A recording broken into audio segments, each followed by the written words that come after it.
And welcome back to a special edition of Boost Boerne Business. I say it's special because I've got my friend Brian Davenport. Hello. The Cibolo Center for Conservation, and across the table, the wonderful and talented Sydney Ward. How are you, Sydney? Doing well. Thank you, Baron. Baron, we got the band back together. I know, I love it.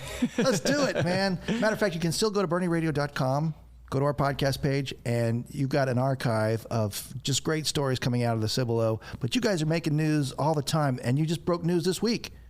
Yeah, we did. We completed what began as kind of like a crazy reach for the stars pipe dream called the Cibolo Conservation Corridor. Yeah. They basically 20-something years ago rolled out a map and were like, how much of this can we save so that everybody has clean drinking water forever? Mm-hmm. And what was, like I said, a crazy pipe dream that really had no shot actually was completed with the purchase of the Fellows property, another 6 acres adjacent to Herff farm. Wow. And we're super excited to just kind of close the book on that. It is certainly not closing the book on the conservation work, but it is a really great chapter. Yeah, exactly. And again, you've cemented the future for Boerne, for families to come and enjoy this great gift called the Cibolo Center for Conservation. And for someone who's never been, when I walk in the gate, when I drive in off of Herff Road and onto the campus there on that side, well, actually, the Herff farm is different than where you guys live. Yeah, right? If you pull off of Herff into the farm, off to the right. Yeah, it's not yet publicly accessible, but it's over there on the other side of the tree line. Yeah, that's where you live. No, they just stuck me in a tree. That's cool. But just describe for someone who's never been the experience that's waiting for them at the Cibolo Center. So the Cibolo Center for Conservation is really 2 campuses. We've got the Herff Farm, which is at 33 Herff Road. That is the second part of the overall picture, the whole big umbrella of the organization. We started on the other side of the creek at 140 City Park Road, next door to City Park. That's 100 acres. That's the nature center. That's where it all started. Right. When our founders were down there at the creek realizing that people weren't loving this like they should, they got their friends together and started cleaning up the creek, and they made a trail, and then they advocated the city to clear out the marsh, which has become kind of a dumping ground for leftover development. Ever since, I guess 38 years now, there's just been a very loving community of people coming together to appreciate the natural environment, and it's grown into all sorts of educational programming and field trips for kids and homeschool programs and programming for adults, and the Texas Master Naturalists meet there, and the Native Plant Society of Texas meets there, and there's gardens, and you can come out and learn how to garden in Texas in this barren wasteland of Texas summer. On a barren wasteland. Baron Wiley. It's me, not barren wasteland, but I see what you did. I like how you use that one. Now, look, and it doesn't end, and there's more stuff to come. You guys are always dreaming, always building, and yet it still feels like it's been the same way for 100 years, you know? Yeah. Yeah, it really is. One of my favorite things is going out to the Prairie. I think often one of the almost overlooked places, unless like you're a photographer taking pictures of some girl in front of the sunset for her senior pictures or whatever, right. People just kind of pass through the Prairie, but it is such a special place. There's not a lot of native Texas prairie land left that was never grazed. And so there's a difference between something that's always been prairie versus something that was prairie, maybe is prairie now, but had livestock run on it for 70 years. And that's something that we have.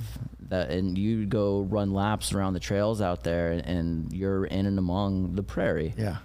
Also from there, you can see the Cypress Cathedral, as we like to refer to it, the canopy of trees over the creek. That really is an incredibly sacred place. You get down there under the water, it's incredible. But when you back away from it, in the Prairie, and you're looking at it from a distance, it's even more majestic almost. Yeah. You're the ones that enjoy it. Obviously, you get to see it every day. I know you don't get numb to it because it is precious. I just would walk in every day going, I can't believe this is what I get to do for my job.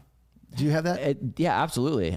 Every opportunity I get to take a phone call and go for a walk or just get up from my computer and go outside. It's, people come from so far sometimes, from all over. It's a jewel right here in the heart of Boerne. When I was a kid, it was kind of outside of town, but it very much is now as Boerne has grown. It's the jewel in the heart of Boerne. And it is such a special place, and it's such an incredible opportunity to be able to step up outside of our air-conditioned office and just be in one of the most beautiful parts of nature that we have in the hill country, period, much less in Boerne. Dr. Ferdinand Herff had a vision for you, because I know that he would try to walk away from his air conditioning and his computer when he built that house way back when. That's another cool thing. On the farm on Saturday mornings, you can come to the farmer's market from 9 to 1, just about every Saturday. And on the property is the historic Herff house. If you don't know what Barron's talking about, it's this house from the mid-1800s. It is Dr. Ferdinand Herff's, I think, second home, but it was his hill country escape.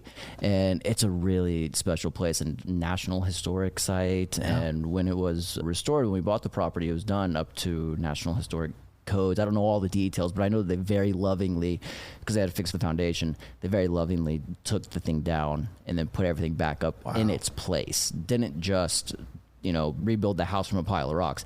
They put them all back where they came from. And you can tell the love and attention that went into that restoration. And especially if you're into historic stuff, it's one really to appreciate. Another classic to enjoy in that house is Miss Constance reading to the kids. So bring the kids on Saturday morning. Tell me about that. Miss Constance is awesome. She's a rock star. She does tours of the Herff house, historic tours. If you've ever seen any of her story times, she dresses up for the story. When she does historic Herff house tours, she dresses up in period clothing and walks you through a historic tour of the place.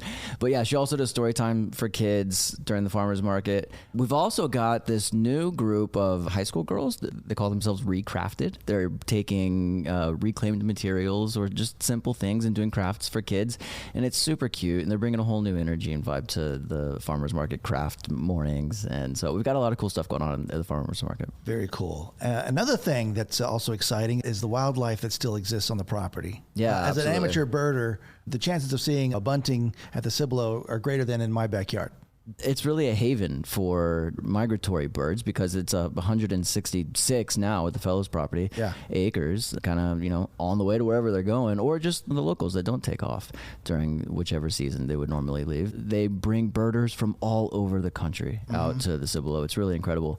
They get so excited. I very much fall into that amateur birder category. Yeah. But if you're into that and you want to know more, do check out Creekside at the Cibolo, our podcast that we did that you can find at Prairie Radio's website, because we had Tom and Patsy Inglet, who are very experienced birders, along with Craig Hensley from the Texas Parks and Wildlife Department, talking about their experiences birding out at the Cibolo. And they get real nerdy about it, and it's super cool, and it's a good listen. That's awesome. All right, so another nerd category for me is also, you actually closed down the Cibolo Center for Conservation for a couple of days as they were kind of doing inventory on maybe some reptiles in the house. Yeah, so twice a year we do Wildlife Field Research Week and bring together a team of citizen scientists, academic researchers, and we shut the place down for a week. Otherwise, the Cibolo is always open. When the sun's up, the Cibolo Nature Center is open, not the Herff farm, but you can always come out to the Nature Center.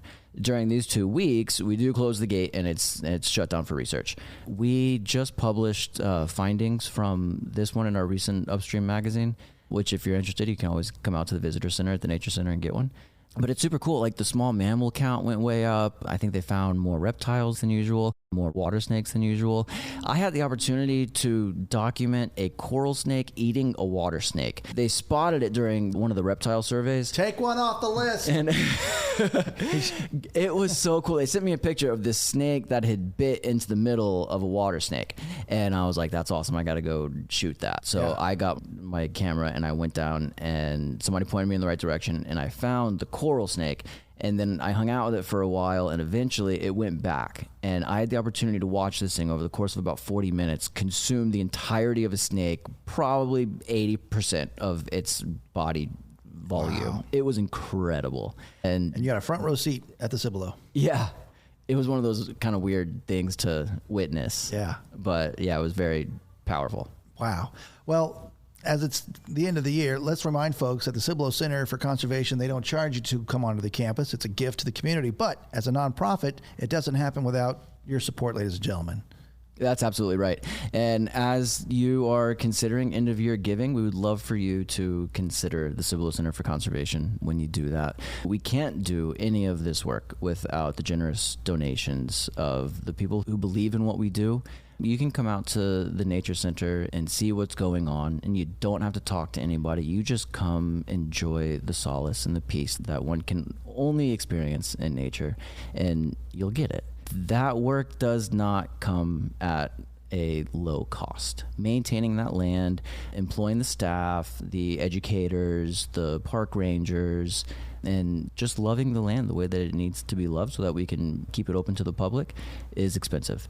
And we can't do that work without the help of the people who donate generously. And at the end of the year, when people are considering what they're going to be doing with their end of year gifts, if they're so fortunate to be in that position, we hope that they will consider us. We also have a membership program. Anybody can be a member. There are levels that are accessible to any income level. And of course, we're always open to donations of any kind. And that does not only mean dollars. We have a huge team of volunteers that actually get work done. And so if you want to contribute to what we're doing and donating dollars is not something that is in the cards for you, we would love to have you come out and just be a part of the work that we're doing. Okay, so I'm going to raise my hand and say, all right, so if Team Boerne Radio says we're going to take a day off of work and we're going to volunteer, we've got 10 of us, let's just say. Can I call you and say, you've got us? Will you put us to work? Absolutely. We'll definitely put you to work. And I'll tell you what, one of the most important things, one of the biggest drivers of the work that we do is maintaining the watershed, is making sure that all of the water that falls, take on the far extreme example, the Walmart parking lot. Water falls in the Walmart parking lot, it all gets channeled into somewhere and just splashes into something. At the Cibolo, our goal is to slow that down. We want to take every drop of water and make sure that it has ample time to soak into the earth. One of the best ways that we do that is by lining all of our trails with mulch, because it absorbs and it gives the earth directly below where it fell the opportunity to benefit from every one of those raindrops. And so one of the things that we do when we have a team of volunteers is we get them to work, spread mulch out on the trails. And so whether that is putting up, just cypress logs to be barriers along the trail so things don't run off, so they can actually just slowly soak in, or, maintaining gardens or filling the ponds or whatever the case may be, we've got plenty of work to do. And we're always happy to have an individual or a corporate team or whoever it may be that wants to come out and get their hands dirty. We're always happy to have you. Well, we're happy to tell you the first place you start with is at cibolo.org. That's the main website. But if you feel right now called to generously give, please do right now. That site is cibolo.link/partner. Very easy. Brian Davenport. Thank you, Baron. Sydney Ward. You were great. Happy to contribute. Thank you. I love your voice. We hear your voice in the commercials there, and we're about to hear it again. So thank you, guys. And just one last time, invite our listeners to come out and see you at the Cibolo. We would always love to have you come join us out at the Cibolo Center for Conservation, whether that's on a Saturday morning from 9 to 1 at the Farmers Market or anytime the sun's up at the Cibolo Nature Center. You can find us at 140 City Park Road, and you can always find us online at cibolo.org.